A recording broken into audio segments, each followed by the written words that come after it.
live images in the city of Abuja. So that is what you see at the moment. The weather, I mean, you have to pay attention to the weather. At the moment, 22 degrees here today in Abuja. It's humid, 52% humidity, and so we can handle that, we could deal with that, but it's not the same in different parts of the country. I don't know where you are watching us from, but yes, indeed, it's lovely. So if you don't have, this is not the time where your air conditioner will be laughing at you like when I first came to Abuja some time ago. It was crazy, I tell you. But yes, indeed, what a lovely morning. Those images you see right there, here today, coming to you live from Abuja. So, yeah, my was pretty used to all of that. The idea is not to get Lagos people jealous, but I know that they will be wishing for this sort of weather. And don't get fooled. The 22 degrees we told you about will be just for the morning and maybe later at night. By afternoon, Abuja will tell you that, yes, you are in the Federal Capital Territory, surrounded by beautiful rocks and hills. You will feel the heat. The heat will tell you. But Ayo, you tell us, what is it like? Did we say good morning already? Not yet. Not yet. This is me getting ahead of myself. Good morning and welcome. I'm Maokwe Ogun Yusuf. Yes, indeed. Good morning. Welcome to Sunrise Daily. Today I'm Chamberlain Oso. Ayo. Quite easy. I'm searching, but... Hey, I wasn't trying to get him jealous because I heard the heat in Lagos. I mean, just having a conversation with a friend yesterday, and she was telling me about the unbearable heat in Lagos. She was saying, Mark, are you sure we're not experiencing a heat wave?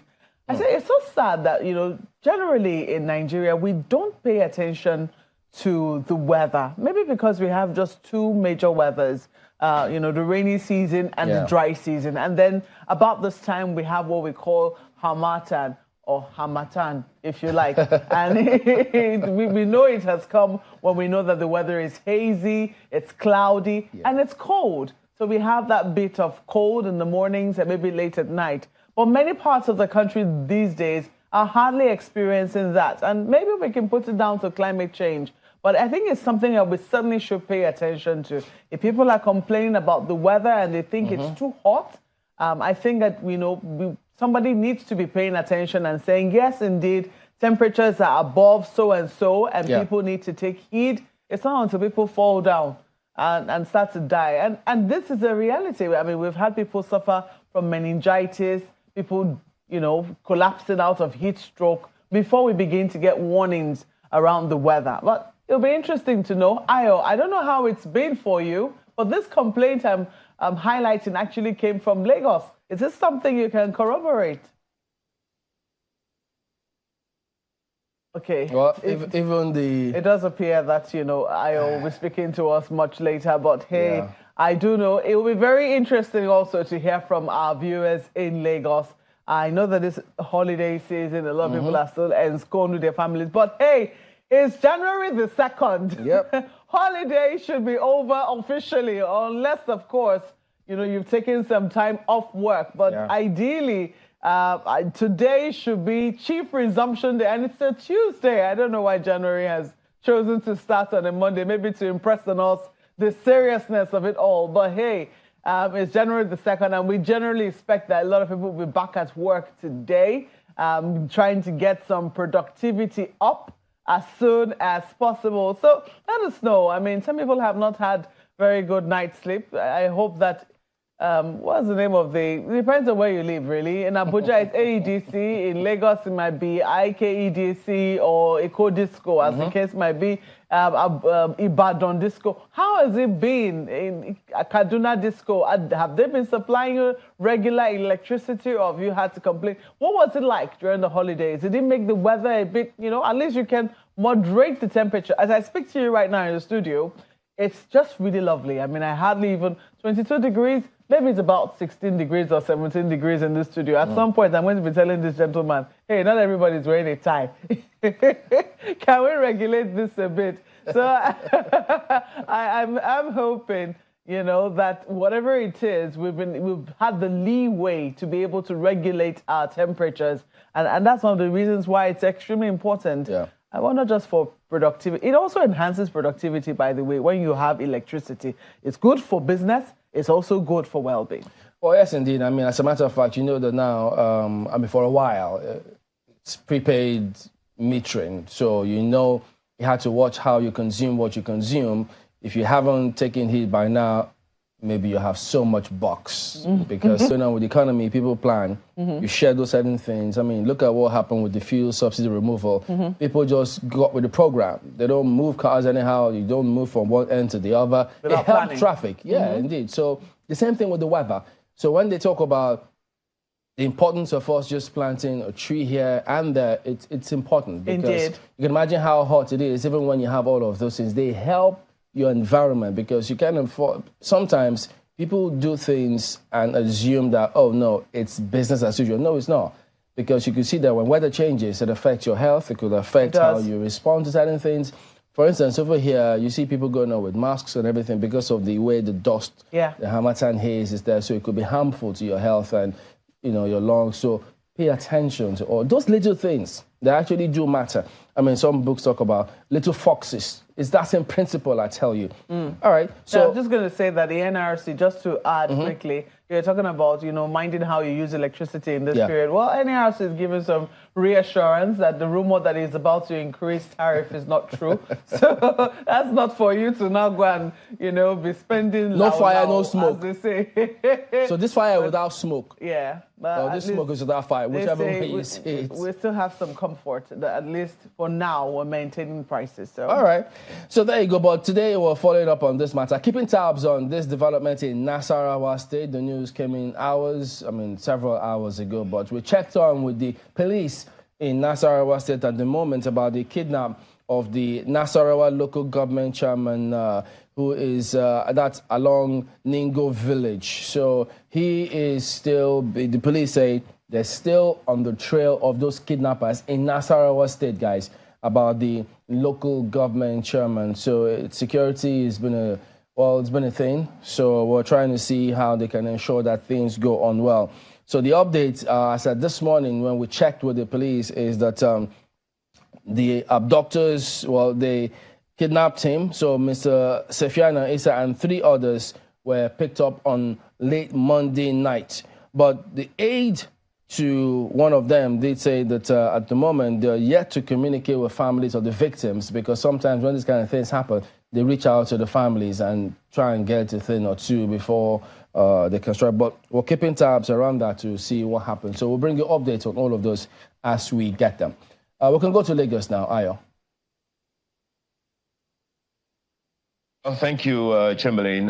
What is interesting in all of the conversations that we've had so far is, first of all, Malcolm was talking about the weather.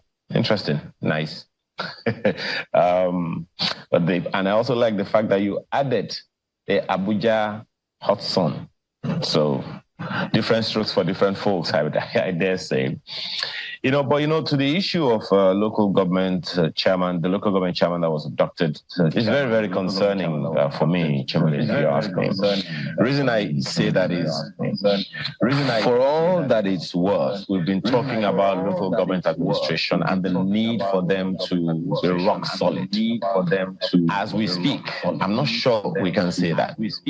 I'm not sure that we are confident, we are joyful, we are in sync with the fact that the local government administrations are able to hold their own. They always held their own before. What has happened? That question needs to be asked. We always knew that local government systems, they have their own security agents, security setup, security meetings from time to time. For a local government administrator or a local government chairman to be abducted, what has happened to that security, to the security in that environment, the security arrangement in that environment?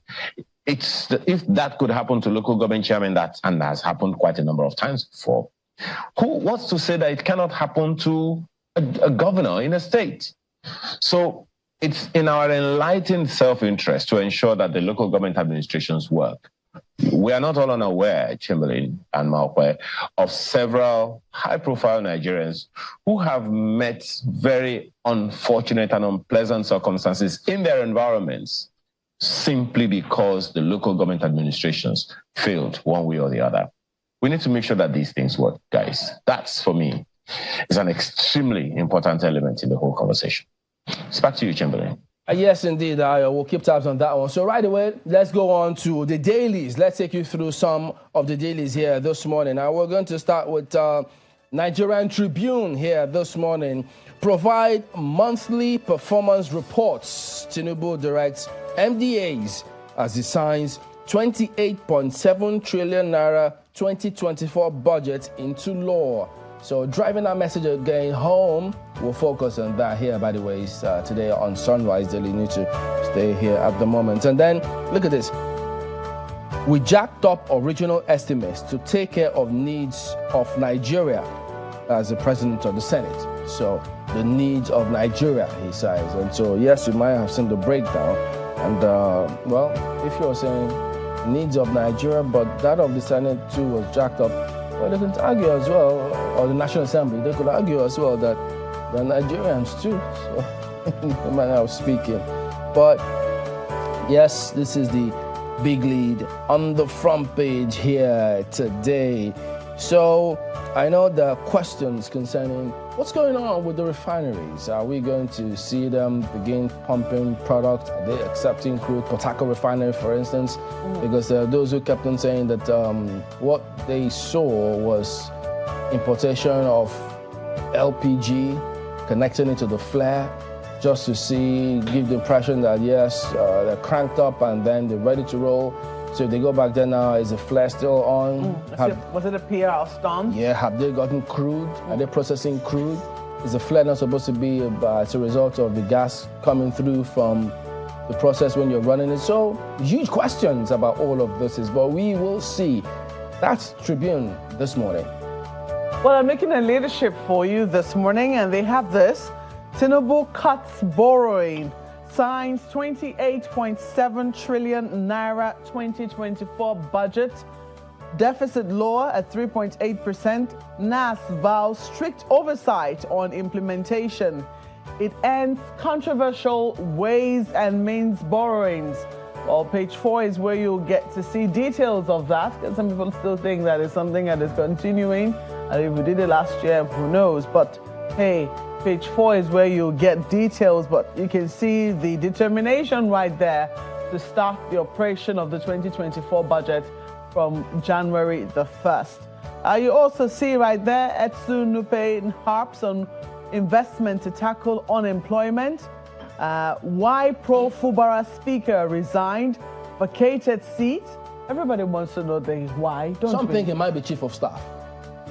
Okay, so page 7 is where you find details of that. Is it resigning for, I mean, we've seen that at the National Assembly, where the current chief of staff resigned to be the president's chief of staff.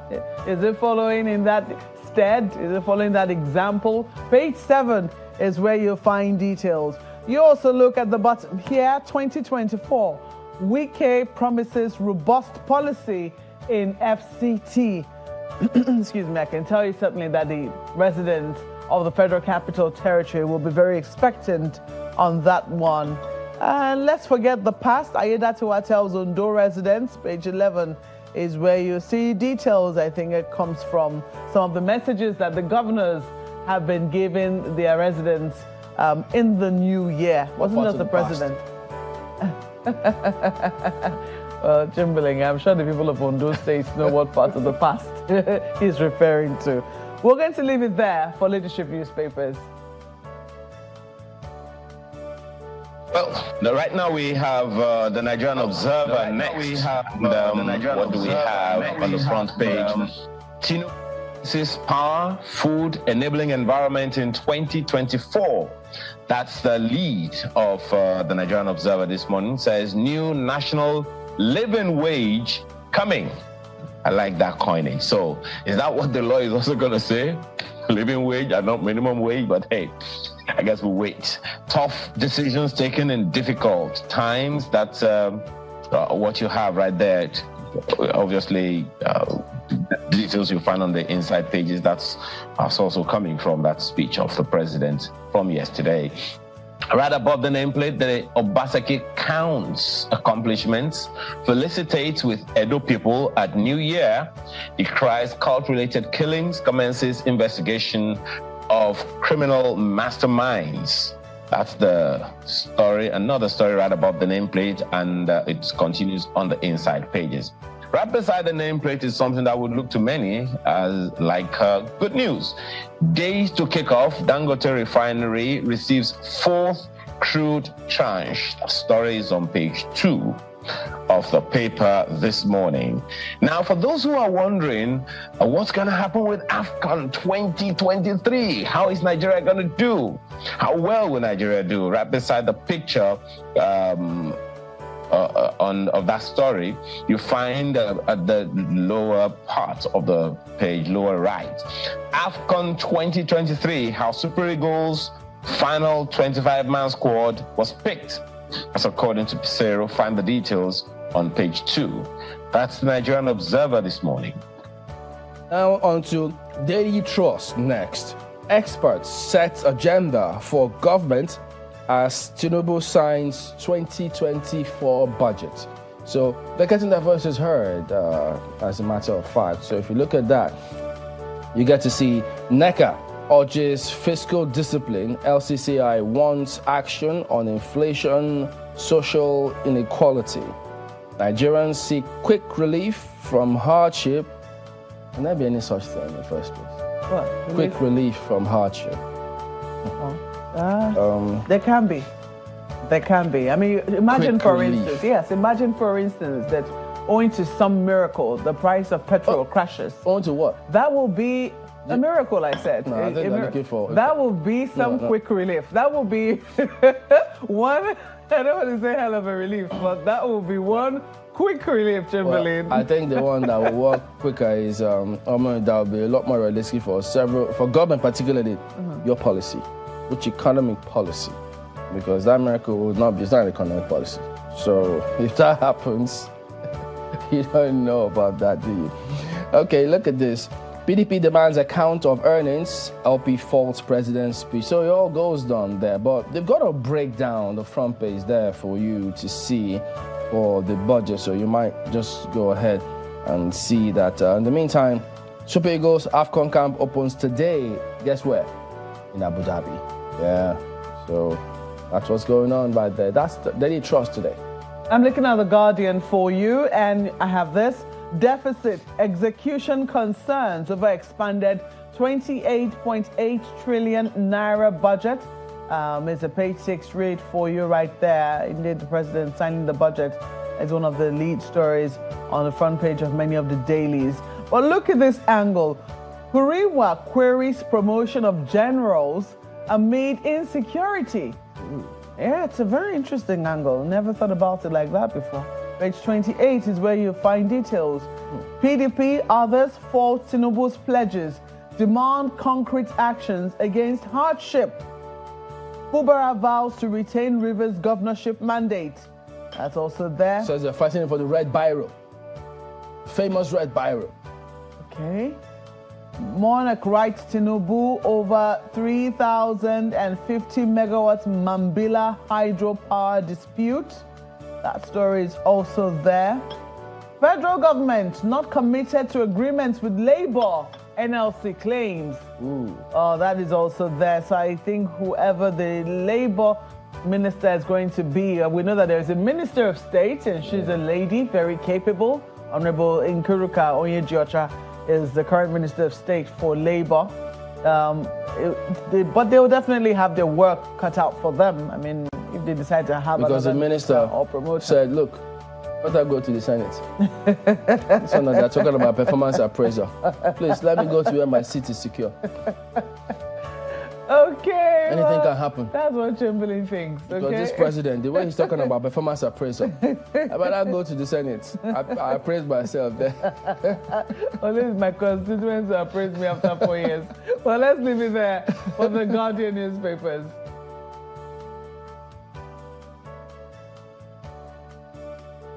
Just to have fun, okay? But by the way, Chamberlain, you raised an issue the other time of the former speaker of the House of Representatives, House of Assembly in Rivers State. Well, it's in the news online as well that some chief of staff, maybe you saw some crystal somewhere.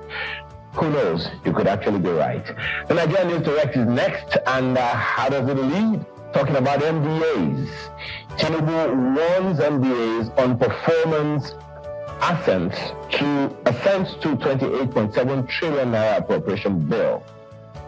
MBAs and performance assents to 28.7 trillion naira appropriation bill. Stories on page 2. Sets aside 100 billion naira for feeding school children. Defense, internal security, job creation, macroeconomic stability, top priorities. Statutory transfer to judiciary increased from 165 billion naira to 342 billion naira. You may want to find out the details on page 2 as to why. And by the way, so there's some people have been querying, of course, the program for which 100 billion has been set aside this year. Have we done any kind of checks to find out whether or not this is actually keeping children in school, whether or not it is actually drawing children into schools to keep them in school? Those questions are important. So we know whether or not it's money well spent or just something down the drain, particularly in the light of news that one of the fellows in charge of this administration may have been suspended by the president. But the details you'll find on page 2 of the Nigerian News Direct this morning. Electricity supply urged to reconstitute TCN board in Q1 2024. The details you'll find there. And at the bottom of the page, right beside the picture, FG to revoke more licenses of illegal miners in 2024. That's according to the Minister of Solid Minerals. Find the details of that on page 12. And it's also important to find out because, especially in the light of what the Minister also said, that Solid Minerals Ministry is going to contribute significantly, he said, to Nigeria's GDP in this year. How is that going to work? Also, bearing in mind what the same minister said, that there are some powerful people who are not making things work in that sector of our economy. Well, maybe that is also included on page 12. Find the details right there. That's the Nigerian News Direct this morning. Okay, take a look at Vanguard. Plateau attacks. Groups slam COAS on why Nigerians can't bear arms. Will that be a conversation to have moving forward? But look at the riders first and foremost. MBF, Afenifere, JNI, Pandef kick. Nigerians should be allowed arms to defend themselves. MBF says embargo amounts to conspiracy against the people. Insists it's time Nigerians are given access to higher grades of arms. Nigerians have right to defend themselves. Afenifere, people can defend themselves where government fails to defend themselves as Pandef or fail to defend them. If the army can't defend people, should they allow themselves killed? GNI. Allowing Nigerians to bear firearms, recipe for disaster? Can. So, of course, there are several questions about all of these things here now, about this. Different categories of arguments. First, I'm not sure it's just a blanket bearing of arms, because there's already a typology, a type of arms that is allowed if you get your license, say for hunting, according to the laws. So, they're asking now, should something change? Should they be allowed to bear higher grade of arms? And what higher type? Of course, I'm not sure they'll allow for automatic. Semi-automatic, maybe. At the moment, Dengon, double barrel, probably. But some bear AK-47. There's been several calls previously to arrest those people. Have you seen anybody arrested? Your guess is as good as mine. So, should they dismiss this conversation just with a wave of hand? Should they bring it on board and tell the people why this can happen? In the meantime, people are getting killed. Some are using sophisticated weapons to kill people in those areas. And so if that is allowed to keep happening, how long will they keep going on for that? And if you don't allow them bear arms, will this lead to gun running? Because people will have to find a way to defend themselves. Indeed. So what should then happen? Because you can't keep playing the ostrich. Because I keep saying it time and again here, guys. Different states have one form of security outfit or the other, which clearly says we've got a challenge with policing, basic policing of the country, but we still don't want to face the music. We would like playing the ostrich and beat about the bush and tell you, oh no, but look, and we keep going on like this. And for how long? Because they always tell us about the stats about small and light arms that is already coming through from the Libya Trough up down here. People have these things, guys. People have it. Look at what's being seized time and again. And what happens to the ones that are seized anyway? Who tells us anything? But look, I could go on. So what then happens to innocent people, who want to get in defenseless? Yeah. Okay, so in the meantime, I see Plateau, God free Nigeria from these horrors, Pope Francis. Yes, good prayer, but God won't come down from heaven to do that. You have to do something. You have to act. We have to do something. So it's really out there. Maybe, look, pay basic attention to defending yourselves. Groups, if you know you gather in large number, pay some attention to securing yourselves. I understand estates do a little bit of something like that. You do? So you need to step it a lot further. Just pay some attention. So guys, I think we'll end there at the papers. We'll look at that probably moving forward much later. And by the way, go ahead and tell us, would you, I know you like to bear arms, maybe, but what should be done about those calls for people or the country or people should be allowed to bear arms? How should we approach it? You tell us. We'd like to hear from you. It's an interesting one, I tell you. I know. I already see you thinking about, are you sure? Look at the example of countries that have these things. Look at what's going on there. Okay. And those things happening for us to learn and correct something if we have to do something. You tell us. Talk to us. But in the meantime, we will be back. We'll talk about leadership. A lot rises and falls on that. You know what they say. But don't go away. We will be back. I know for a fact that some of our compatriots are even asking if this is how our administration want to renew their hope, their compatriots. Take this from me. The time may be rough and tough. However, our spirit must remain unbowed because tough times never last. We are made for this period, never to flinch, never to falter.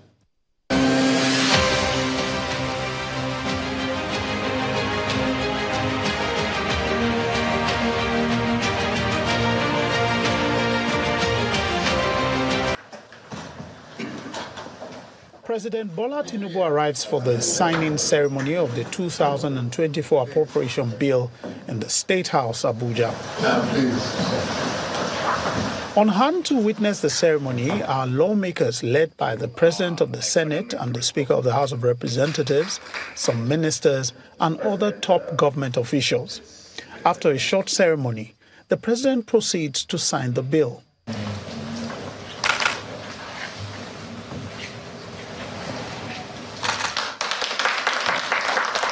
The President salutes the work done on the budget by the National Assembly with a priority on reducing the deficit and increasing capital expenditure. It contains a good increase in the capital side, a reduction in recurrent expenditure, and it brought down the deficit from 6.11% to 3.88%. That, to me, that's an achievement. He also stressed that the budget will be implemented. We will implement it.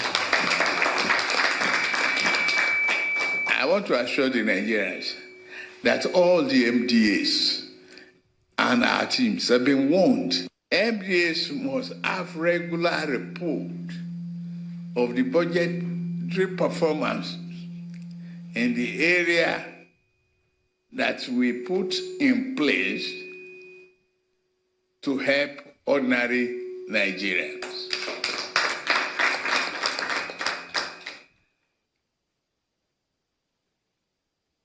The goal is to promote efficiency, dedication, and accountability.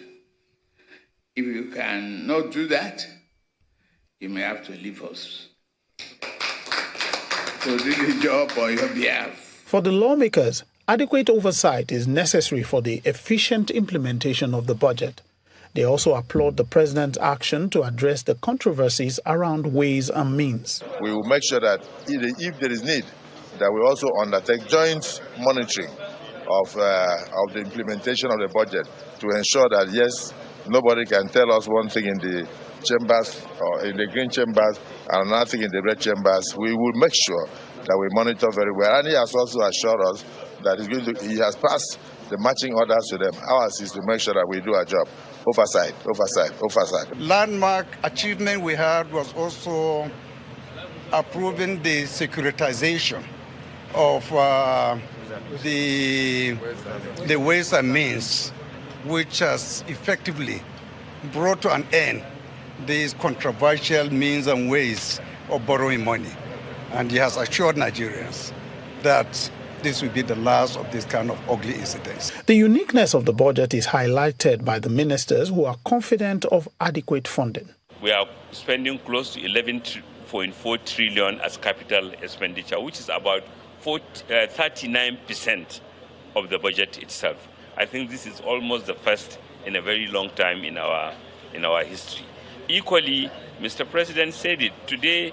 One of the things that gave him pleasure was that this budget even provided 100 billion to provide school feeding for children. We're relying less on borrowing and more on revenue, and I think you have to take the two together. We are very optimistic that not only will this budget be funded adequately, but it will be funded on a timely basis as well.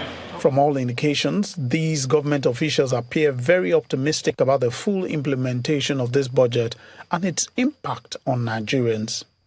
From the presidential villa, Lanre Lasisi, Channels Television News.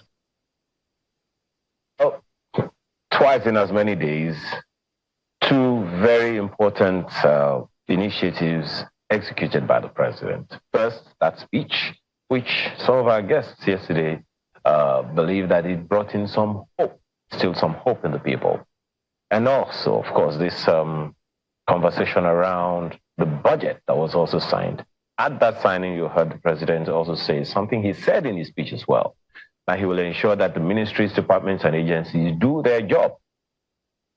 We have this information that there are more than 1,500 of them.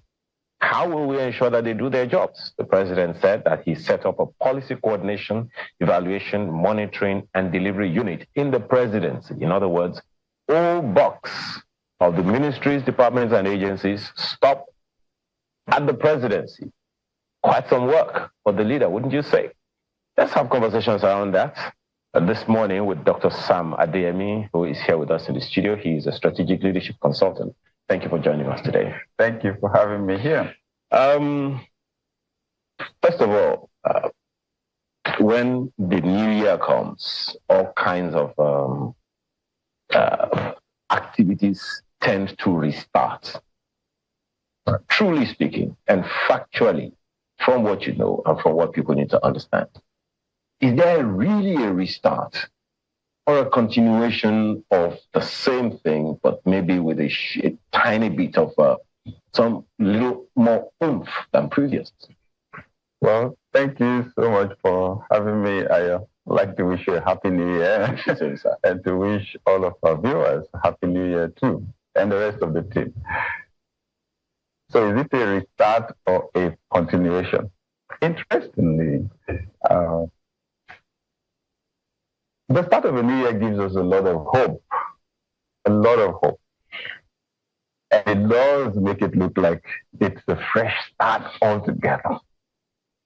But then as we move into the year, you get to realize it's not even a continuation for a lot of people. It's actually a repeat. It's actually a repeat because we are creatures of habit. When you have done something consistently over time, the brain is designed to move it into your subconscious so that it becomes automatic. We call it second nature. So you don't have to exert energy thinking about it. You just do it automatically, like when you learn to drive. After some time, you don't even think about it. So when you drive, you are not conscious of all the things you're doing. It frees your mind to think about other things, to focus on fresh problems, right? That subconscious puts your life on autopilot. If you're going to actually change your life, your autopilot needs to be in alignment with the goals you are setting. If it doesn't, those goals will not be realized. So you will have to consciously bring some things out from that autopilot, that subconscious level, really think, reflect, then decide on what you want to change, which habits you are going to change. And you can't just kill an habit. Some people say, I'm going to stop smoking. I'm not smoking anymore. It doesn't work like that. You can only replace a habit. So you say, instead of doing this, I will do that. So that whenever the idea comes to you to do this, then you remember, I said I'm not going to do this anymore. I'm going to do that. Interesting. Okay, so now, superimpose this on nation building. Right. Superimpose this on Nigeria. The president has made some promises, and a number of people believe that it's a speech that instills some hope. Of course, some others do not agree that it is so. So, since we are creatures of habit, right? Are you seeing a situation where we continue as we were, or what do we need to replace?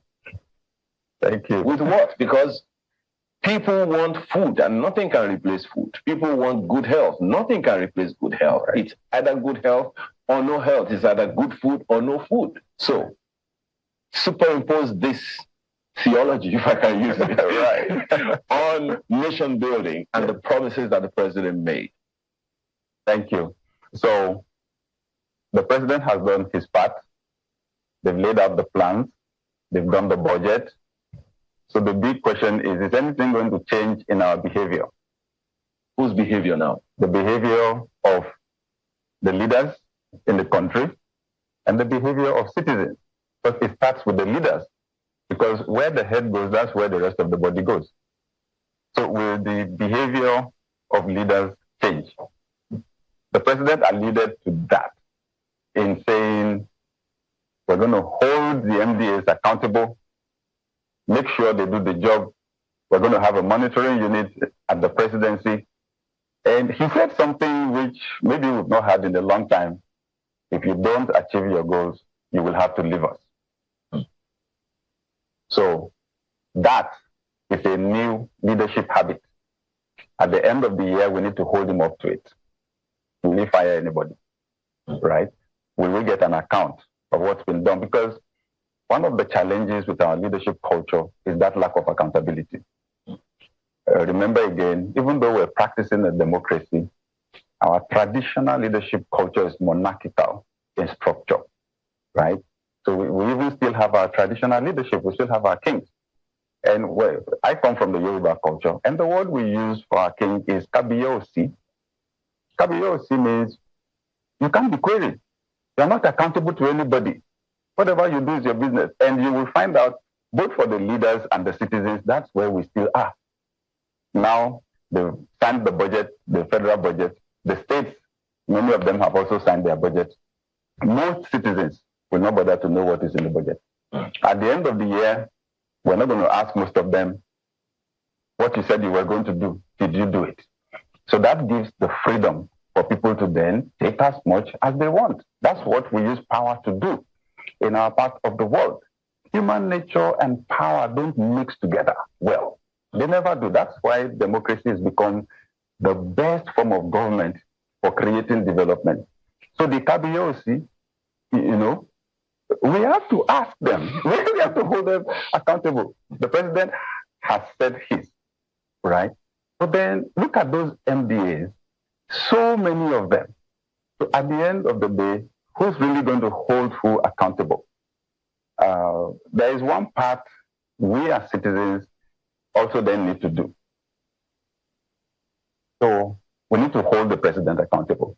right? So at the end of the year, we need to refer back to these speeches and ask, did he do what he said he was going to do? So if he actually does it differently from the way it's been done before now, then we can be confident that we're going to make a lot of progress.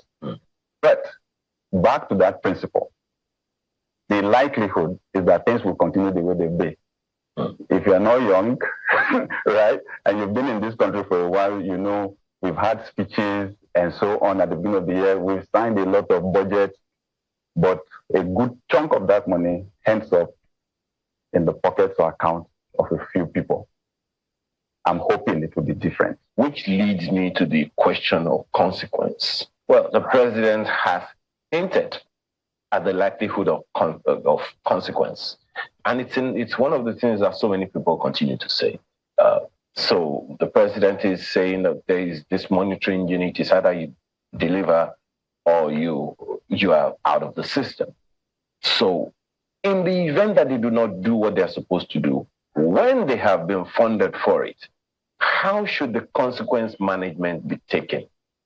We had the governor of Plateau State, was it last week or week before? And he was talking about something, and I find very, very, very, very scary that there is a portion of the state that is being, that is under the authority of some people that are non-state actors. Someone wonders exactly how the consequences of such a thing will play out. So speak to that, because there are a number of other issues here as far as this leadership end is concerned, because everything rises and falls on leadership. Thank you. I think we actually have it wrong from the foundation. Honestly, I would rather that it is us citizens that decide what we want. Now, the leaders are also citizens, right? That all of us collectively agree on where we're going, on what we want to do, on what we want our country to become. Then we choose people to go fulfill that aspiration. Then we hold them accountable. I see absence of vision. Vision is the basis for evaluation.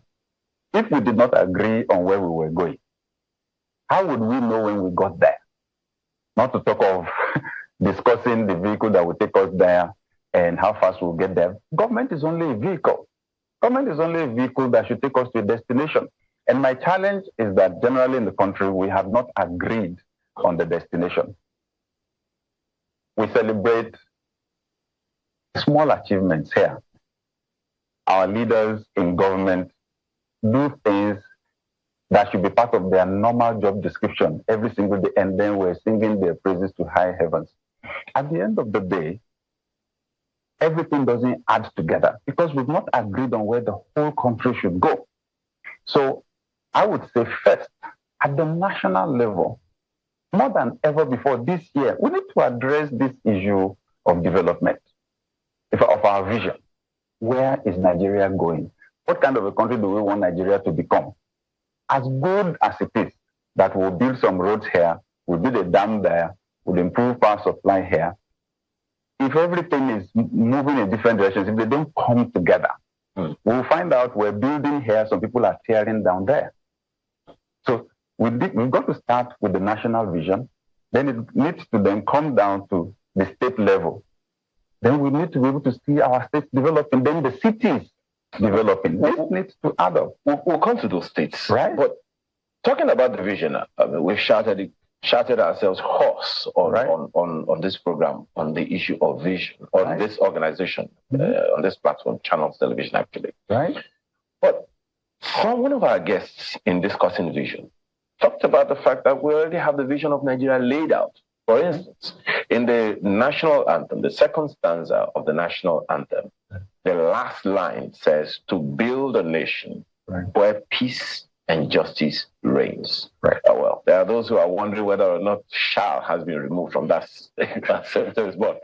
But so it's now like a kind of a vision statement to build a nation where peace and justice reigns. Right. Do you think that is a vision statement, or is just something that someone some people just concocted together to make it look like it's something visionary. Well, it's an anthem. It's an expression of an aspiration. But the big question you would ask yourself is, does that actually create a clear picture in the mind of the average Nigerian? I don't think so, right? Is there a clear picture in the mind of the average Nigerian of what Nigeria would look like in 50 years' time, in 100 years' time? Does that vision make us competitive? Because nations compete for resources. We have to remember that. Nations compete for resources. I was reading my vision, Challenges in the Race for Excellence by the ruler of Dubai, Sheikh Al Maktoum. And he said, every day in the forest of Africa, a gazelle wakes up knowing that if it does not outrun the lion, it will be dead before night. The lion also wakes up knowing if it does not outrun the fastest gazelle, it will starve for that night. It's competition, right? So if you don't have a vision, you're out of the race for provision as a nation.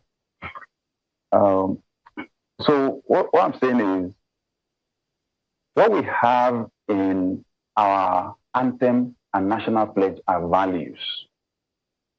Values shape behavior. Behavior and habits, like I was saying earlier, enable the achievement of goals and visions and aspirations. So that's not a vision. Today, you can't be talking only peace, and security. You have to talk economy. It's resources first. The nations where you have the highest level of security, they are sophisticated in technology, sophisticated in equipment. They have cameras everywhere, so that it's not like our own scenario where some people go into some villages, kill about 200 people, and then they disappear and we can't trace them. There are countries where that can happen because some cameras would have picked some people up, and by now they'll be picking people from their homes or tracking them down. So here, they are ghosts, literally. You cannot have security without the economy working well. First, when people are well fed, when they have work to do, when they're productive, it will make them less susceptible to crime. Secondly, the nation itself would be better, it could be more capable, to track crime and to limit it. So the vision has to be first about the economy, and the priority has to be create jobs for people and have enough resources to take care of the people who cannot work. Is that a reason for lack of or inadequate collaboration between ministries, departments, and agencies, and between the federal and state governments? Absolutely. Vision is the basis for unity. Nigeria is like a vehicle that is traveling, that is about set to travel. Let's say you have 14 people in the vehicle or 20, and they've not agreed on where the vehicle should go. There will be a lot of noise in the vehicle, because if the driver goes here, some people will be shouting, that's not where I want to go. The driver moves here, some people will be shouting. We're not making progress, like I said, because we've not agreed on where to go. The average Nigerian does not have that clear vision. Can Nigeria become like Dubai? Can Nigeria become like let's say, Netherlands? Can Nigeria become like, can Nigeria be developed in our own way? It may be 200 years, but we've got to have that clear vision. That agreement on where we're going is the basis for unity. For it to be the basis of unity, it has to incorporate the aspirations of everyone. So that means we need to have a discussion, right? So presently, since vision is supposed to be the basis for evaluation, right? You say, we're really traveling fast on this journey. We're traveling, but we've not agreed on where we're going. So we are traveling fast, probably into the bush. And then that vision is the basis for unity. So there isn't collaboration, like I said earlier on, because there isn't that overarching vision that everyone should move towards. When you manage even just an organization, you see it happen. Somebody is in this department, and before you know it, they become enemies with someone in another department, and they've forgotten. They're actually part of the same organization, working towards the same purpose. we leaders know we do a lot of conflict management because some people's views are so myopic. They want their own department to succeed. The target they've been given personally, they want to succeed.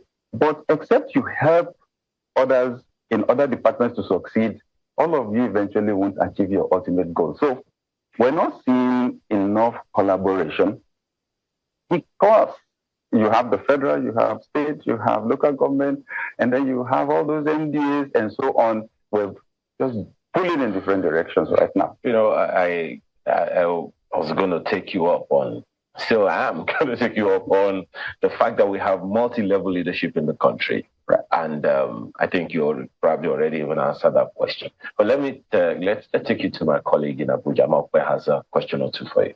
Go ahead, Mokwe. Thank you, Ayo. Dr. Adeyemi, it's always a delight to have you at least once every year and focusing on leadership. I know that Ayo, yourself and Ayo have focused largely on political leadership, and I know that for a lot of Nigerians, that's where they usually look to. And we'll come to political leadership in a moment, but you just spoke of collaborations, and it's something that, really just spoke to me now about why we do not see as much of it in the private sector as well. There are people who say, oh, look, yes, there's this entrepreneurial spirit that pervades the atmosphere in Nigeria, and a lot of Nigerians are really astute entrepreneurs. But we're yet to really see the kind of collaboration that we should see building conglomerates in this country. Why do you think that is the problem? Thank you so much, Mokwe. Happy New Year. Well, I should say that lack of national vision affects everything. At the end of the day, the average Nigerian fights really hard for survival. That has become our vision, to get food to eat. And when you look at Maslow's hierarchy of needs, Abraham Maslow, that great psychologist, said all human needs are not at the same level. There are different levels. And until you meet the lower level needs, you are not fully conscious of those higher level ones. 5 basic levels. The first 2 are material, they're physical. At the lowest level, need for food, right? Need for drink. And then second level, need for security, for safety, for shelter. Interestingly, from the third level, the needs are intangible. So Nigerians are even unable now to discuss vision or plans. That's why collaboration is not common, because everybody is fighting for survival. So you find out that even when we have built businesses, we're still in survival mode. That's why when we're at the leadership level, at any level, we're in survival mode. The level of trust in the society is very low. In the places where collaboration thrives, partnership thrives, there has to be a high level of trust. Trust, they say, is social capital. Don't underestimate it. I trust Ayo, right? So if he says, and because I've known him for some years, if he says, loan me 1 million naira, I can loan him 1 million naira without any collateral. The collateral is his integrity, because he's never lied to me before.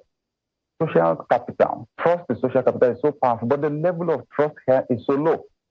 Now, if you enter into a partnership with someone and you even sign the document, right? You bring in lawyers, you sign the document, the level of trust that someone will keep their own part is very low. If they don't keep their own part, what will be the consequences? Again, that brings in the justice system. The trust in the justice system is also low, because the belief is that the legal officers in the justice system are also fighting for survival, so that sometimes justice goes to the highest bidder. So it takes you back to what I said earlier on the power of the economy. People being able to meet their basic needs. You find out even when you are rich in our country, you are still poor because of how much money you need to expend, right? Just to maintain basic level of safety. In other parts of the world, you live, you don't need to have a fence around your house. In our country, you need to wall the place up, put electric, wire if you can, put beware of snakes, beware of dogs.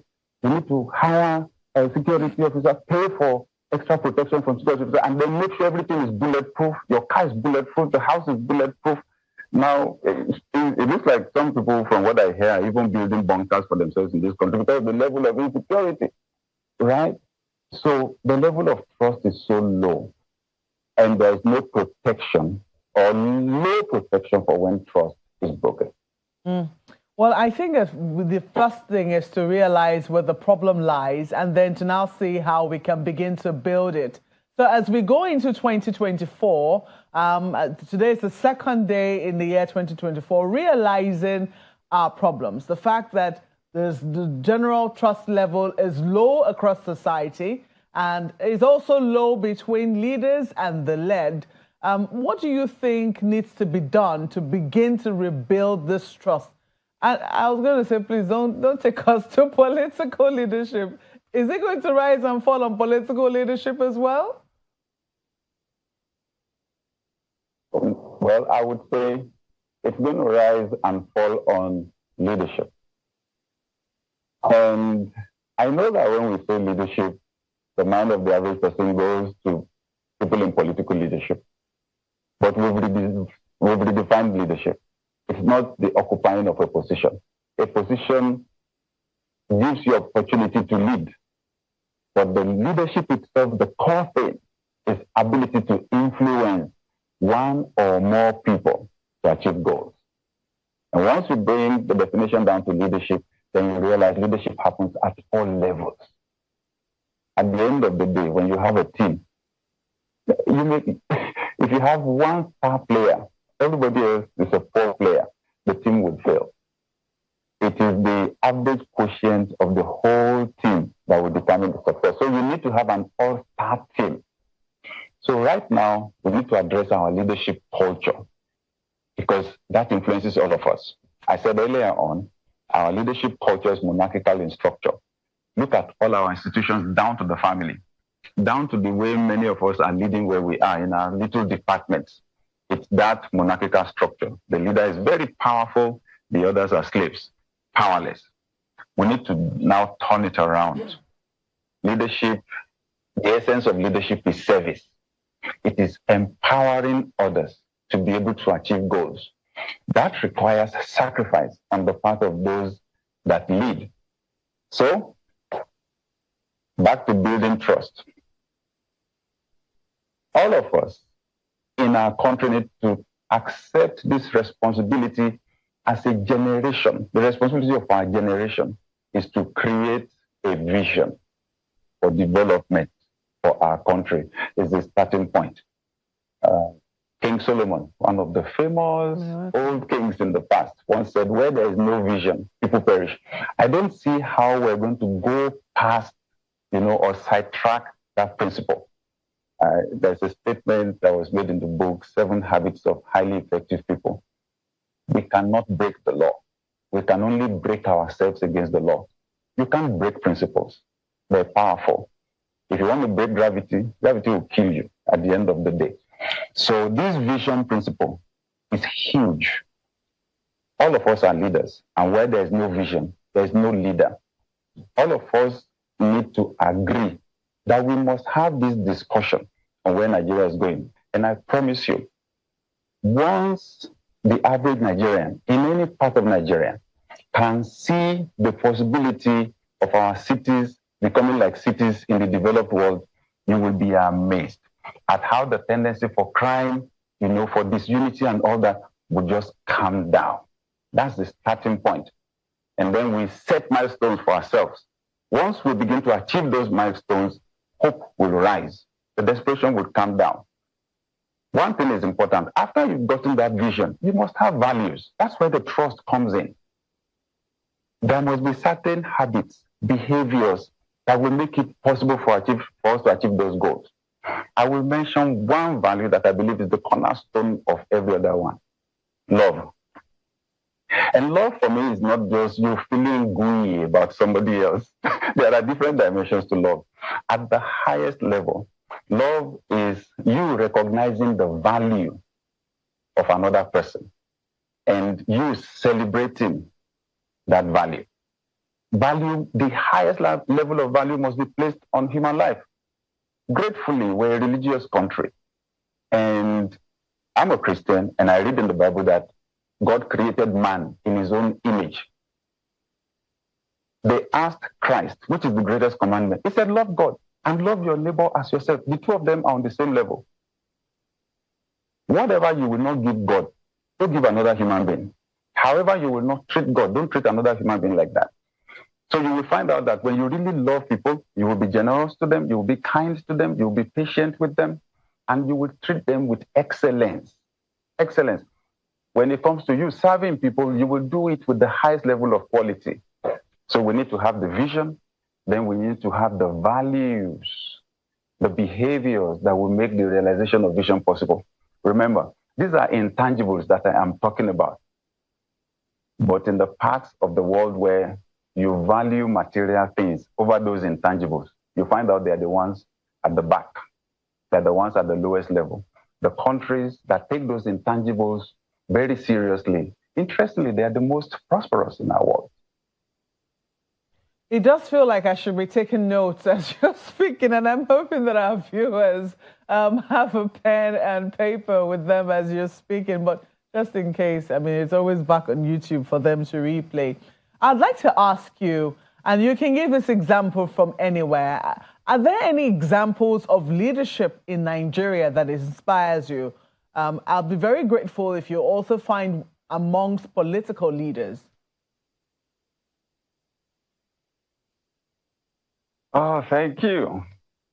Well, I would say that I find inspiring leadership amongst school teachers. There are a few that I have seen on social media who, in the midst of lack, inadequate facilities, demonstrate love, demonstrate compassion for the young people that they are leading. That, for me, is really, really inspiring. I'm beginning to see some of our leaders in the political space demonstrating vision and action, translating their vision to action. Some of the governors, some of the federal ministers, some are making bold claims. You know, in 2 months, we're going to clear this backlog, we're going to do this, and they're making strong moves to do those things. But it may be early in the day for those who have just gotten into their positions. But let me mention the role of parents. Again, because like you and I said earlier on, our minds usually go to political leaders. I think that the family is the most important leadership institution in our world. Because they say that the average child's values take shape within the first 7 years. I met a billionaire businessman several years back. We were in a conversation. He said, I do my business with integrity. He said, because when I was growing up in our house, you dare not lie. He said, my father will kill you. If you told a lie, my father will kill you. And told me how that saved his business once when there were 17 businesses in Nigeria that were serving as distributors for a company in Europe. After some time, they found out the companies in Nigeria were cooking their books. They carried out an investigation, and it was only his own business that was not cooking the books. And they canceled the distributorship of all the other 16 companies and gave sole distributorship to his own company. The power of values and upbringing from the family. And in spite of the serious hardship and deprivation in our country, there are parents who are still teaching their children the right values, who are sacrificing. I saw the video of a young person who just completed the National Youth Service, who walked straight to the market, and gave, his dad a salute. I've seen someone who did it also for the mom, and did a parade and did the salute and presented the certificate, because this parent, from selling what in the market, was able to sustain this person sacrificially through school. So we have examples of good leadership in our country, and it's inspiring. Well, good morning, Dr. Adeyemi. Happy New Year to you from here as well. So, I mean, you've spoken severally about some of these things, and there are several quotes of you online as well. I mean, one of which says, people value you to the degree to which you can add to them. But when you now look, and incidentally, we have to get political leadership right, because if we do at that level, several other things will fall in line. But when you look across board, you just get the sense that we all just can't seem to agree to come together and decide this is what we want, and then we all pull through from there and things begin to fall in line.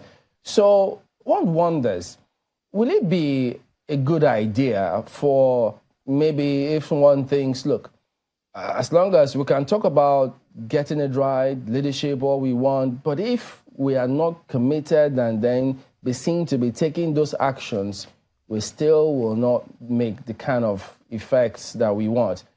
Will it work if there's a group of people, wherever they are, maybe in the country, wherever, and then they decide, look, no matter what happens, we will stick with some of these values, we will go to any length to ensure that we make discipleship of people, we'll speak to power, whether they like it or not, just something like that, because for some who are saying it, they appear to be in the minority. And some say you need a critical mass to get the kind of effect you want. Or what do you think about that narrative? Thank you, Chamberlain. Happy New Year. Well, I agree with you. That's actually where to start from. And I would say those groups of people need to happen at two levels. First, the elite class. The elite class. Those of us in the elite class. We need to begin to discuss amongst ourselves. Right? And honestly, we need to act with urgency. We need to act with urgency. I need to plead with those of us in the elite class. I'm talking about everyone who's been able to work their way to the top, who is now fairly comfortable. I'm talking about people at the highest level in the political class, National Assembly, the governors, the state houses of assembly, and so on.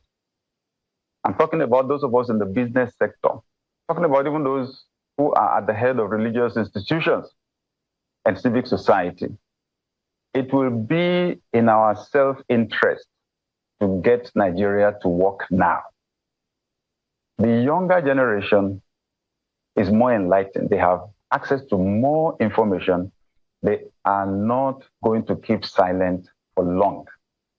It's going to get rougher and rougher to lead because they're going to demand accountability and good leadership. Secondly, the level of suffering is increasing. It's increased exponentially. You push people to the wall, they say the average Nigerian, you push him to the wall, he will dig through the wall. Don't take that for granted. Some are not going to dig through the wall. So we don't need to sit down until the country, runs into crisis. And there are many things that can create serious crisis for us as a nation. And when we watch, maybe war breaks out in the country, the elite class are the first to take to jump out of the country and run away. But then everything you've been building can go up in smoke. We need to act with urgency and to pull together and push for a discussion. It's happened before. National conference, national discussion. Where is Nigeria going? What values will get us there? What system of government, what structure will take us there? My second appeal will then be to our other institutions. Families, right? Families. We can start from our families because at the end of the day, the people at the top, they come from families. Everybody comes from some family somewhere. It is important that at least you can decide in our own family, these are our own values. I want to appeal to the leaders of religious institutions. Nigerians are religious. And interestingly, because I also happen to be the leader of an institution, in that sector, we wield phenomenal power. When you have the opportunity of speaking into somebody's life almost every single day, you shape their lives, whether you are conscious about it or not, whether you're intentional about it or not. And I want to say, therefore, that we should not continue this structure of leadership that we have. Sadly, that monarchical structure where the leader is very powerful, the followers are not that powerful, we have it also in our religious institutions. Because I'm a follower of Christ, I remember that he said, you know that among the heathen, their rulers lord it over them, but among you, it shall not be so. So he said, for his own followers, he said, whoever wants to be the leader must first become the servant and be ready to sacrifice his life like he did. I want to call, therefore, on us in our groups, in our sectors. It's time right now that we start small and say, okay, we commit to help Nigeria and to see Nigeria become a developed nation. These are the values that will make it possible. We commit to work by these values. I mentioned love earlier on. When you have a nation where some people can just go overrun some villages and kill 200 people like that, no value for life, that's the starting point. Finally, I will say this. At whatever level you are, whether federal or local, state, organization, or family, you must model the values. Model love, sacrificial love. You can't just be talking about it. If what you're saying is at variance with your action, presently leadership consumes most of the resources. People are not going to follow what you're saying. They will follow what you're doing. I believe that opportunity comes with time and we have to prepare for those opportunities. So in our own little groups, it's time we begin to subscribe to the values that will make development possible. Dr. Adeyemi, depending on whose books you're looking, we're closing, ending this conversation shortly, but depending on whose books you're using, whose data you're looking at, UNICEF, for instance, says Nigeria accounts for 15% of out-of-school children worldwide. And data also in Nigeria says, again, depending on whose books you're looking at, between 10 and 20 million children are out of school. Former President Obasanjo has talked about the risk of that in the near or far future. And there are at least two levels of authority in our education system. There is the federal level, and then there is the state, their own responsibilities at various levels. How do you think we can or should approach reversing those figures so that the catastrophe that the former president, hinted at does not happen? This is one issue that honestly breaks my heart. The state of our schools, the state of our educational institutions. When a nation has a vision, it then builds the people that will fulfill that vision. The quality of the nation cannot be better than the quality of the people. What goes into a mind comes out in a life. Some of our best resources need to go into developing our young people. The fact that at the federal, state, local government levels, we're having public schools that are in a state of total disrepair says something collectively about us as our people. How do we reverse it? I'll just say to parents, if we don't educate your children, we're destroying their future already. So what are you doing? So, one, again, pressure. We need to put pressure on those that can make it happen. And that happens to be political leadership. We need to sit down and agree on the development of this country. This country must prosper. Lives are being destroyed. Elsewhere, 95% of schools are public. Only 5% are private. And the public ones, some of the public ones have better quality than the private ones. In our country, 95% of the good ones are private. Only 5% are public. That will never get us anywhere. So this is something that requires urgency, national conversation by all of us. We cannot afford to have our children out of school. Do we want to raise a nation of criminals? That's why it's easy for them to be recruited to be bandits. How will they be able to fend for themselves? How will they be productive tomorrow? How will they be able to earn any good amount of money? And they will see some other people driving beautiful cars around. And not just people around. They have social media now. They can watch Instagram, and there they see people standing by very beautiful cars and so on. We're on the tinderbox. This thing is going to explode. All of us need to act with urgency. At the local level, we need to go engage the local government chairman and the councillors. What are you doing about our school? And we need to cooperate, even contribute money if we need to improve the infrastructure and the quality of the teachers. A lot to do and many other issues to ask, but we have to let you go at this time. Dr. Sam Adeyemi is a strategic leadership consultant. Thank you so much for your time and your thoughts this morning. Thank you, Ayo, for having me. All right. Sunrise Daily continues right after now. Do stay with us.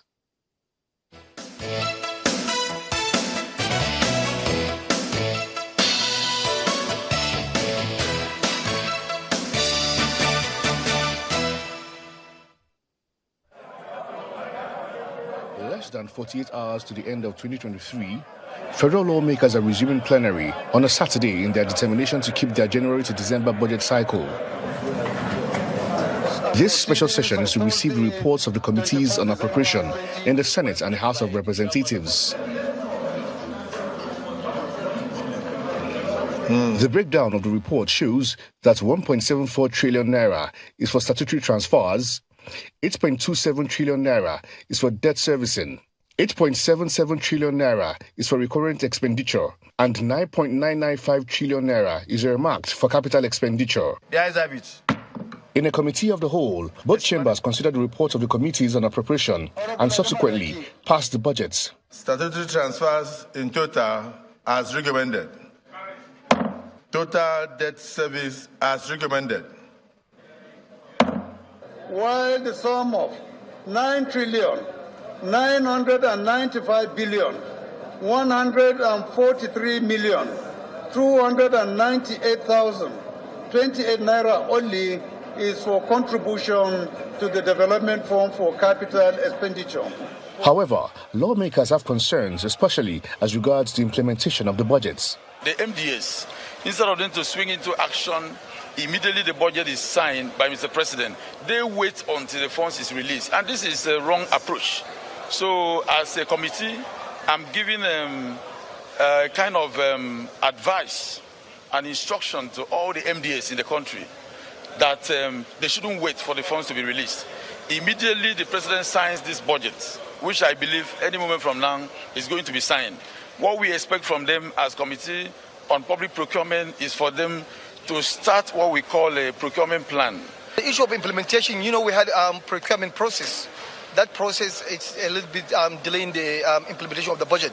But we had discussion with the Bureau of Public Procurement how to fast-track that process. So I assure you that the implementation will start as soon as possible. But one fantastic thing they did was to adjust the exchange rate with reality that is on the ground from 750 to 800, which now gave us more funds. And those funds were committed to the new project that the President sent in to be able to take care of challenges that need to be dealt with. The National Assembly also increased the estimates submitted by the President by 1.2 trillion naira. The lawmakers also approved an external borrowing plan to the tune of 7.3 trillion naira. Dele Omoyeni, Channels Television News.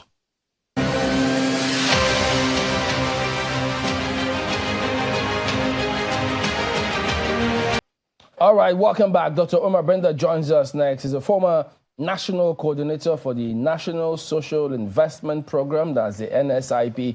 Also, former Secretary, that's State SSG, that's the one we call SSG, to Adamawa State. Good morning and thank you for coming. Happy New Year to you as well. Good morning and Happy New Year, Maupe. Happy New Year. Yeah. Happy New Year to you. Yeah. But I like the weather for this New Year, though, in Abuja. Yeah, it is. I like it. It's nice. He's just experiencing it for the first time. Yeah, it makes sense. I love it. I hope every other thing goes that way. I was going to start with this news because the President has started work immediately. Yesterday, he started with the signing of the budget and his speech to Nigerians. Mm-hmm. And then today, we're greeted with the news of somebody being suspended at the National Investment Program, Social Investment Program, which you worked on. Mm. And I'm just wondering whether, I don't know if you've heard the news first, Is this the first time you're hearing it? It's the first time I'm hearing it. It's the first time. And it's over accountability. As someone who's worked on that program, listening to that sort of news, even though you're just hearing it, how is it hitting you? Well, like most government things, the appointment for the national coordinator was just not long ago, right? Yeah. And I'm not sure whether the agency itself has actually taken off.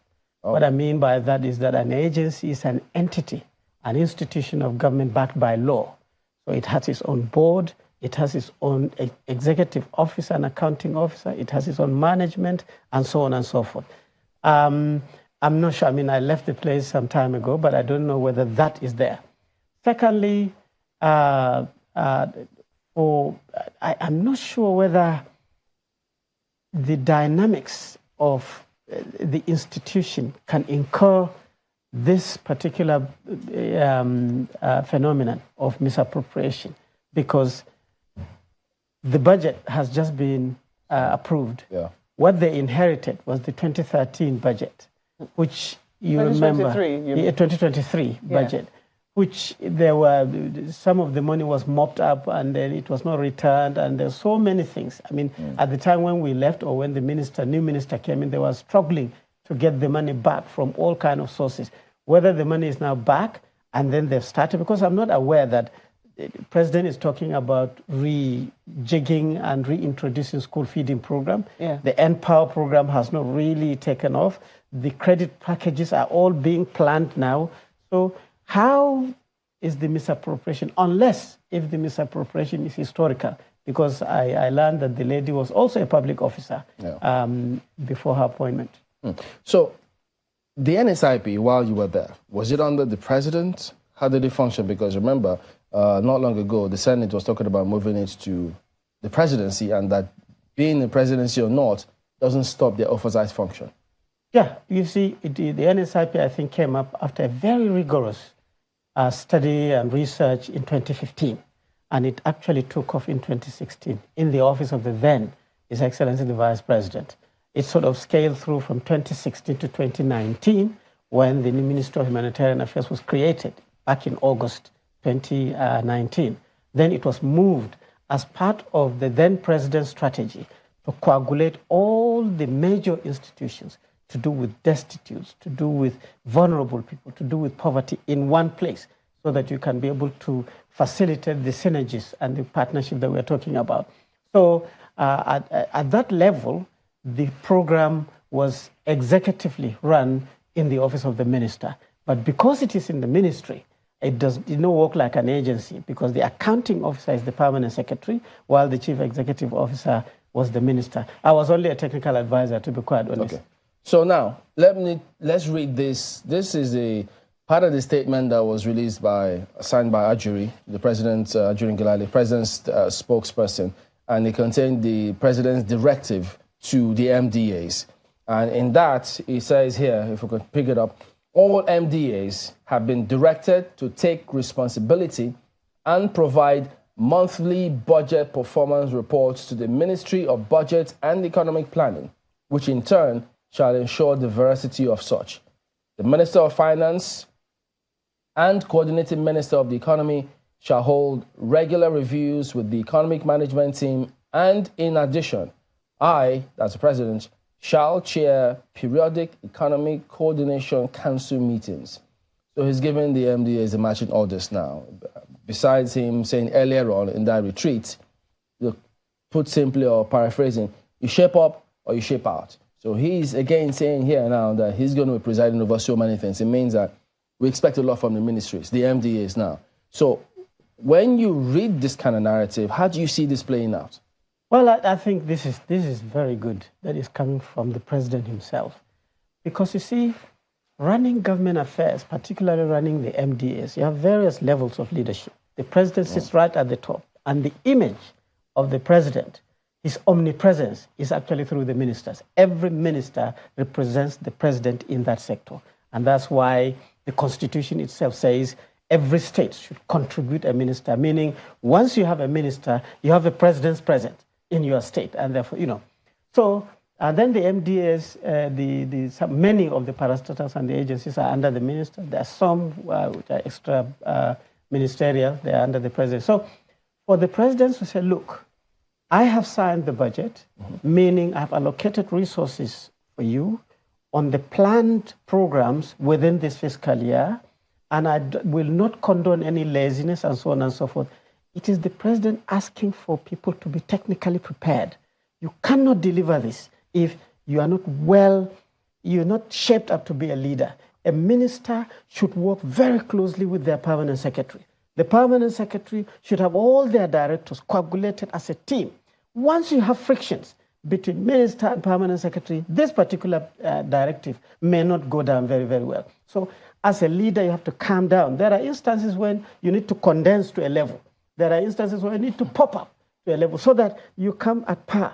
And that's why you have to hold management meetings. Your plans should be very well, your procurement planning, your procurement processes to get no objection. You have to send your memos to the Federal Executive Council. All has timing standards. And unless you are very, very well planned, you may find that you are achieving this towards the end of the year, and then it's very, very late for you to implement. Therefore, your planning by now, every ministry should have their procurement plans. So by the president's directive, the procurement plans for all the capital budgets, right, should have been in a booklet in every ministry. Any ministry that has not prepared their procurement plan up to this point, probably is already lagging behind. The president says he will be having this monthly, we expect some sort of monthly meeting or report or something. So with this, if they don't plan well, some of them you see happen at the end of the year. When is the best time to begin assessment or expect results from these ministries? I think the value chain for project implementation is very, very clear. You have capital, you have recurrent. Recurrent is paying salaries and so on and so forth. This is regular. I mean, nobody plans to pay salaries and then you don't pay salaries. Otherwise, the whole place will be on fire. But for capital, you have to, I'm going to build a bridge. We're going to establish a center. We're going to do this.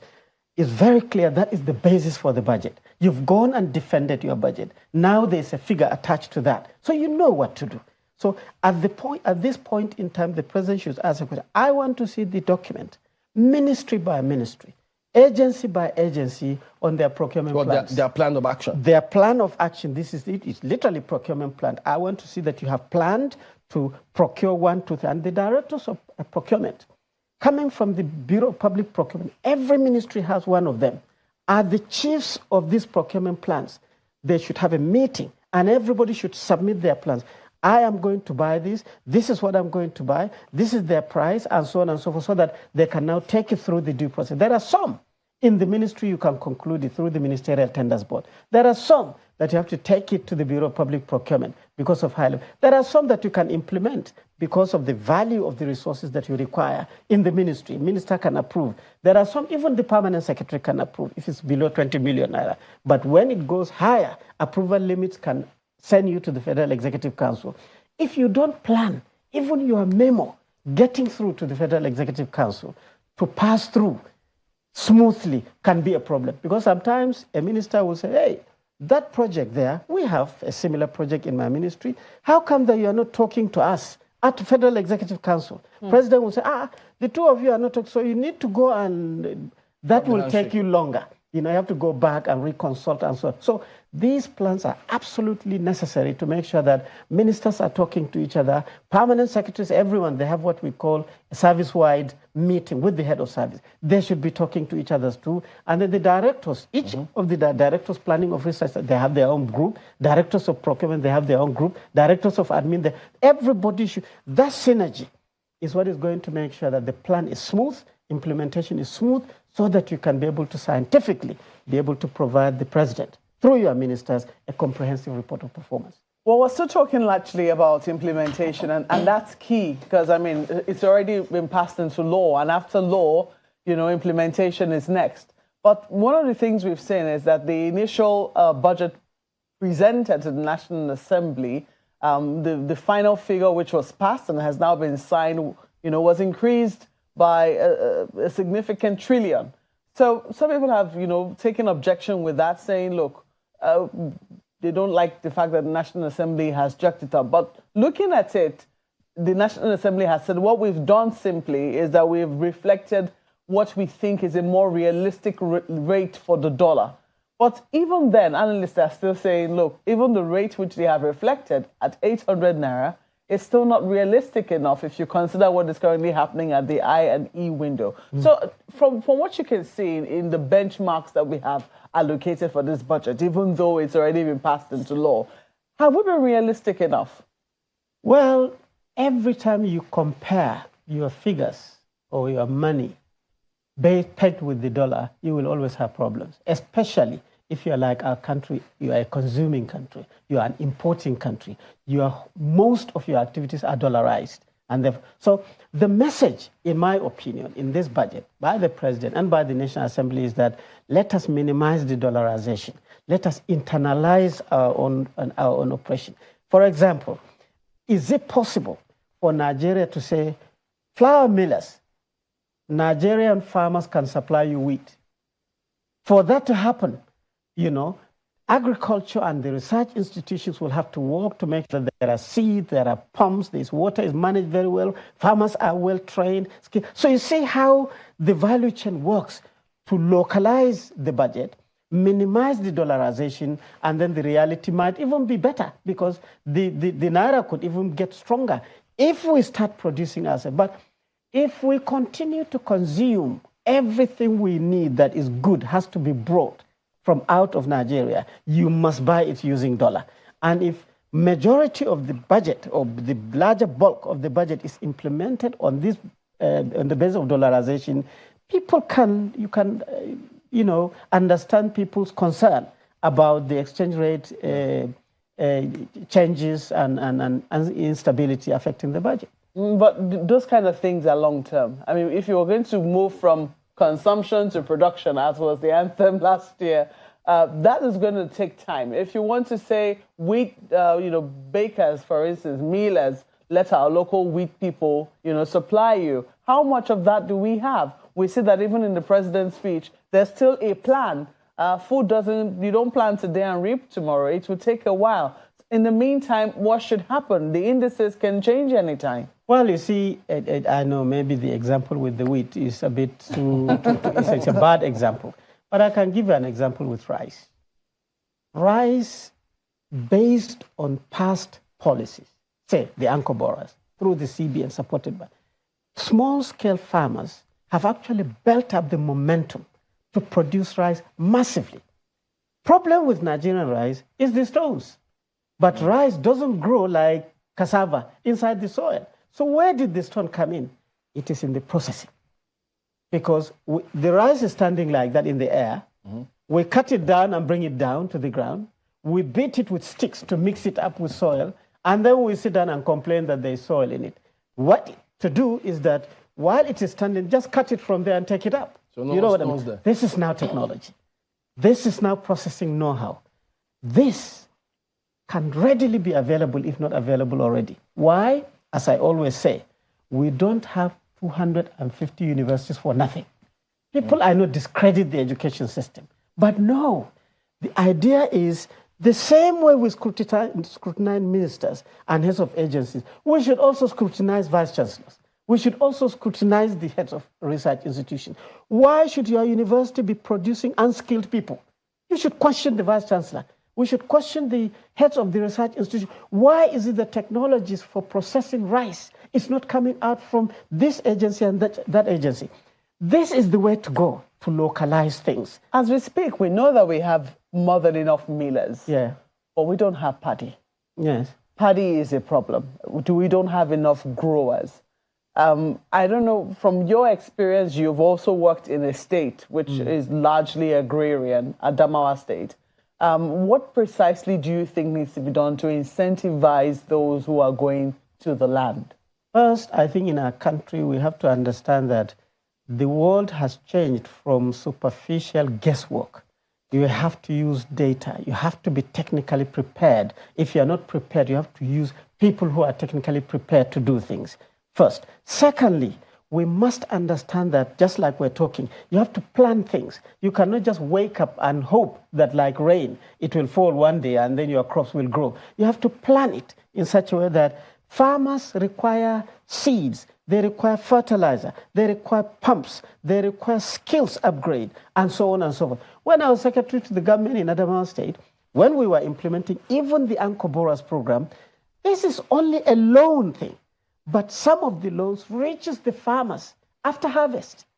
So you know that the plan was not very, very well. So we had to go back and ginger and fight and everything. So no, your loan processing calendar has to follow the agriculture production calendar. Money for tilling the land has to reach the farmer before he needs to till the land. Money for planting, money for seeds to plant has to reach the farmer before he plants. Money for fertilizer has to, that kind of. But you lump the whole money, you give it to the farmer at the end of the harvesting, he's still behaving as a subsistence farmer because he has to produce to survive, So these are things that can be fine-tuned very, very quickly. And what the president is saying that, look, ministers perform. It's not just perform. It is be technically organized, report to me and deceive or convince me that this is working, and you cannot be able to do that if you're not technically prepared. Part of what we stumbled on, some documents, maybe like the template of what to expect from some of these ministries, so that when the president calls for their performance reports, so what that might contain, which will eventually bring up, there's going to be objective of whatever project they want to do, then there's going to be how much allocated to it, of course, what currency, the funding source, the project type, the status. So the template at the time, maybe at the time you were there, appeared pretty detailed in terms of what to expect, so you can track and know how much has been spent where. So is it likely that that same template, is it something that has been institutionalized? Would they use the same thing such that we know what to expect? And of course, you perish the thought of the word corruption. Well, you see, this is a standard internationally accepted template. It's called a logical framework. A project is an activity and you break it into sub-activities. If you say, I want to produce 10 tons of yam, this is just a project statement. But how you get it, you have to break it. I must have a piece of land. There must be people doing it. I must have seedlings to plant. Somebody must know how to make the mounds. If I need water, then there has to be, all that. Then the objective is, why do you need seeds? I need seeds to plant, and I need this amount of seeds to plant this hectare, because each crop has, even if you're optimum, this is how much you are going to get per hectare. We know that already.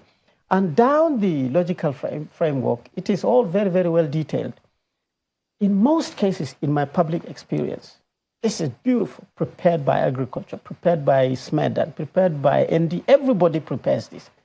The challenge comes in when the resources to be utilized for implementation, you need it. In most cases, it all depends on the income of the country, the oil income and so on and so forth. And then all of a sudden, when they have what they call as the JAC or the FAC, when they share it to states and federal, and then you find that this month we only got so million, but your plans for that month is probably 3 times. But didn't they plan and then they budget and then they approve your budget, and then it comes to time when they will release the money? Budget is only a number, not that the money is in a sack. There is no sack anywhere. Sack is generated. That is why President will say, customs, move on and generate it. Hey, all the revenue, I don't know whether you've seen the circular, 50% has to be returned. So the Minister of Finance, Minister of Planning, Minister of the Budget, they are busy squeezing the revenue generators to fill the bag so that they can share every month. Are you with me? So the budget is just an indication of Mr. President that, hey, based on my assumed income of so and so, this is how I want to spend part of it. So the assumption is, this is how much oil you're going to produce, this is how the market is going to buy it, this is how much money is going to be there, this is how much custom is going to remit it, and so the bag, when you do the budget, it's like half empty, but you're planning a full bag. So by the time you dispense of what you get, you may get less. And you find that the Office of the Accountant General is getting letters. Ministers are going there. No, Accountant General. This is very important. President wants this project to be completed. Accountant General will say, well, honestly, what we have now is not. I'll give you 50% now. Let's wait and see. Then the minister will say, 50% is not going to. This struggle is part of the public system. How come? Yeah. Because I know that several speakers, I remember the time of, I think 2003, thereabout, the speaker at the time says they usually have a lot of unspent budgetary funds. And when it comes to that period, they want to just spend it and not return it to the coffers. How do we have that when they're looking for money to execute projects? This is towards the end of the year. In most cases, that's why if you observe, you'll find that traveling and conferences are intense around October, November, December. Because it's all similar under the logical framework. It's all part of the project. But actual action, it's like when you say we must start implementing the budget in January. It's not like the money is sitting there in January. You want to start constructing the flyover, then the money is available. No. The money may be available, but in most cases it's not available. So this is the scientific nature of governing, in my opinion. When you are well planned, you can be able to say, even if I get 50% in January or February, I can be able to gather the momentum to implement this program. If I get another quota in February, March, April, I can be able to continue. This technical spreading of the implementation phases of the project is very, very important. So if you wait until you get money to implement, you may have a problem. If you plan and you do not orient your stages of implementation so that you prioritize things, first things, second things, third things, fourth thing, then you may also be in a problem. So what the president is saying is that ministers and heads of my agencies, go back, talk to your teams, logically plan how to implement these budgets, and make sure that at each point in time, if I ask you from the first quarter, I can be able to see that most of the things that I want to start by first quarter, they've been started. Don't come here telling me, oh, Mr. President, I didn't get enough money and therefore I don't start. I think that is the message. No excuses then for the ministers. Okay, Ayo's got questions too. Well, thank you, Chamberlain. I'd like to ask you, sir, going by what the Minister of Finance said, in the report that we saw before you came on, when he was talking about the fact that government is trying to bring order to government borrowing. You talked, a little while ago about the fact that it's not like the money is stuck up somewhere waiting for MDAs to come and collect. So it speaks to the issue of revenue. And I've heard time and again the DG of Budget Office say we don't really have a debt or a problem. We have a revenue problem. So looking at the projections of government where they're expecting that the revenue is going to come from, going by what the minister also said, Minister of Finance, that we're trying to rely less on borrowing and more on revenue, and that even though we need to take the two together, the idea is to focus on revenue.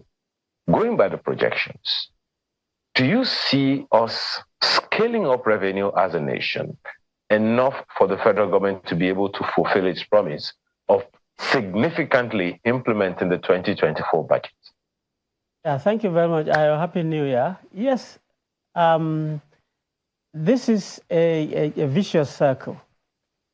I believe in our country, if we're very, very well organized and we're very scientific, we can actually pop up the revenue generation.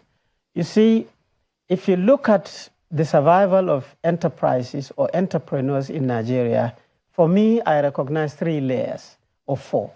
The first layer is the informal sector. These are my mother, making dudu oshun at home. She's extracting oil from groundnuts at home. She's frying kuli at home. She's making puff at home. It's an industrial process, but she's so informal that she does not have a shop. She doesn't package very well. Everything she does must be consumed very, very quickly, and her role in the economy is very, very weak. Unfortunately for Nigeria, this particular sector dominates the economy. You go to Igbo land, everybody, the informality is everywhere. You go to the southwest, the informality is there. You go to every part of the north, the informality is there. And I think what the Minister of Finance is trying to say is that we're going to mine this gold and be able to now start talking, how do we formalize the informal? What catalyst, what help do they require? How do you get Dr. Bindi's mom to package her Dudu Oshun to look nice so that it can be sold in Ghana, for example? You know, so when you do that, then you can be able to ask for that naira and kobo in taxes, because she can see the benefit of the training. She can see the benefit of utilizing tools and equipment. She can see the benefit of more income because she's doing that. And by doing that, just by my mother inviting my auntie, her sister, to come and work with her, she's now created one job. So in line with Mr. President's renewed hope, wealth is being created, jobs are being created. So now when you get part of the informal entering the small sector, you know, so they have a corporate affairs commission registration.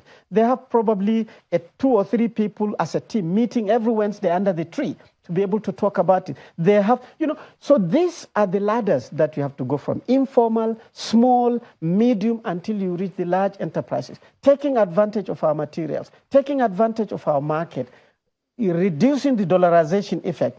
And I think if we do that, we can boost the revenue.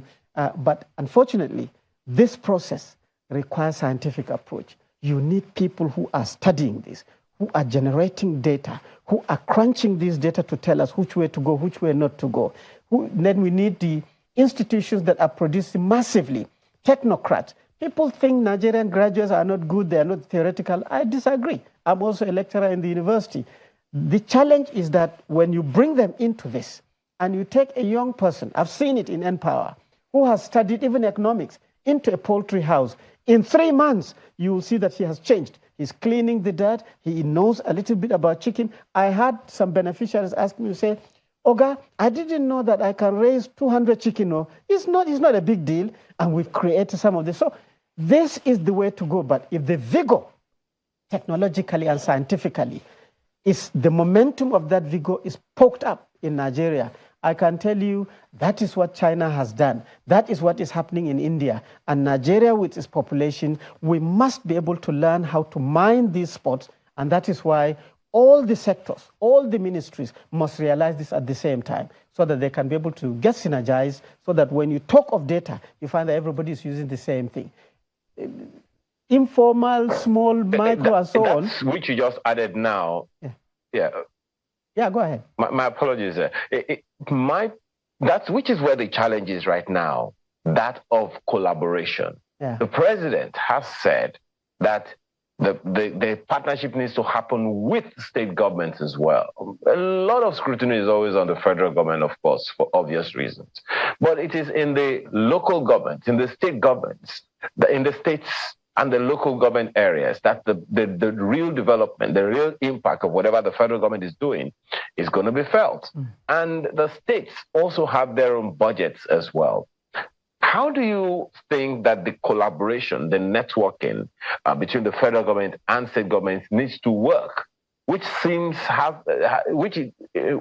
hasn't been working, for some time? Consequently, we don't have the kind of expeditious development that we have. How do you think we can have that harmony of federal and state governments working together at the various levels to have the kind of expeditious development that Nigeria needs desperately at this time?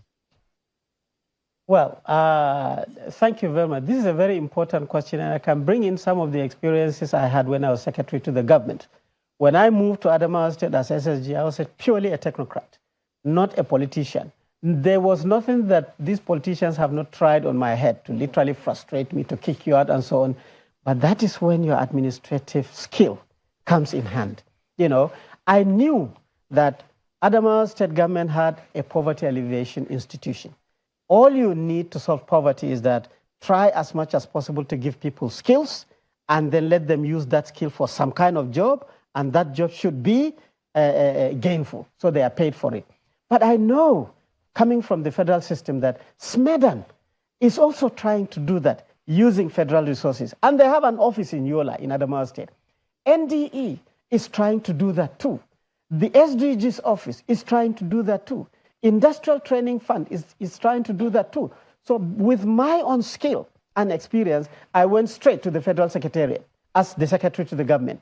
And I mopped up all these institutions around a table. I bought tea and mama cars and so on for them. They're very happy. We sat down and I said, look, this is the state where we all are all working. We need to ensure that we create 10,000 jobs. Smedan, what do you have in for us? Your experience and whatever. Smedan will tell you. NDE will tell you. And I can tell you, throughout our tenure, I managed to ensure that I sustain that group, and that is how you facilitate the linkage. It's got nothing to do with money and so on and so forth. It is the administrative skill. And I can tell you, we use data. Till today, I still have the data on every market in Adamawa State. When is the market day? What do you see in those markets? With pictures. And NDE was listening to me. I was listening to them. Smedan was listening to me. I was listening to them. And we were able to be able to help the Poverty Alleviation Institution in Adamawa State to function very, very well. So the models are there.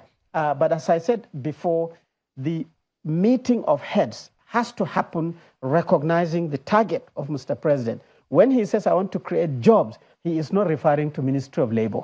He's not just referring to Ministry of Industry. He's not referring to just Ministry of Humanitarian Affairs. He's not just referring to Ministry of Agriculture. He's referring to all of them. How they come together now and create a platform of constantly comparing notes is the technical procedure. And they have a relevant director in the ministries called the Director of Planning, Research and Statistics.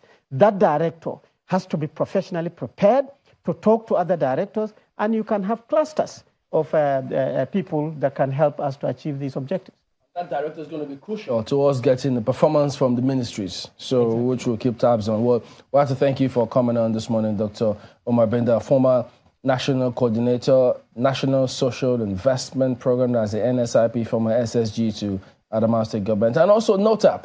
We've not been hearing about NOTAP these days. What's going on? Anyway, I guess another conversation for another time. Yeah. So let's take a look at your messages coming through. Festus sends us a tweet. He says, insecurity, chronic economic problems, and other problems facing us as a nation will test even the most hardened political operator. But our political leaders must put aside their ego and rise to all our challenges by working together to confront what he describes as all the challenges this new year. Nigeria shall be giant of Africa again, he says. Well, Professor Enakena says, talking about state of the nation now, says the economic development and prosperity of Nigeria must evolve through and from the local and state economies to building a federation with a viable and sustainable developed economy whose principles and policies are interdependent in building an entrepreneurial economy that is indigenous. This will unleash the power of true conceptualization of an industrial and innovating economy in transforming and promoting the indigenous integration of a prosperous economy that will forestall our perennial poverty crisis.